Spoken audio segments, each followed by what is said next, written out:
The Federal Trade Commission, which promotes fair competition in the U.S., calls Meta's purchases of Instagram and WhatsApp killer acquisitions, claiming that the deals were executed with the sole purpose of snuffing out a small rival before they had a chance to grow into a big competitor. And the FTC points to the really large price tags for these acquisitions as proof. $1 billion for Instagram back in 2012 and $19 billion for WhatsApp in 2014.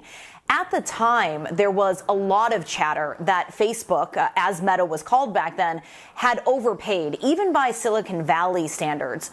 But the tech giant argues that those prices were justified because of the potential for growth, and they have since grown both Instagram and WhatsApp into multi-billion user platforms.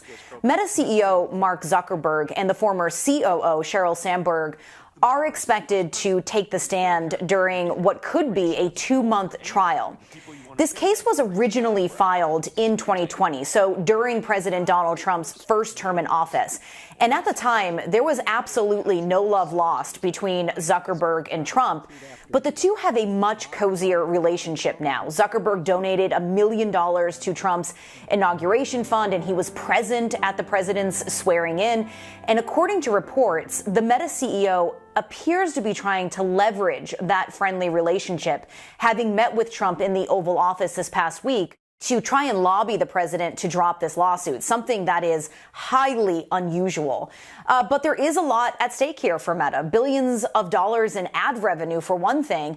And if the FTC wins, Meta could be forced to spin off Instagram and WhatsApp, essentially breaking up a $1.3 trillion company whose social media platforms are used around the world.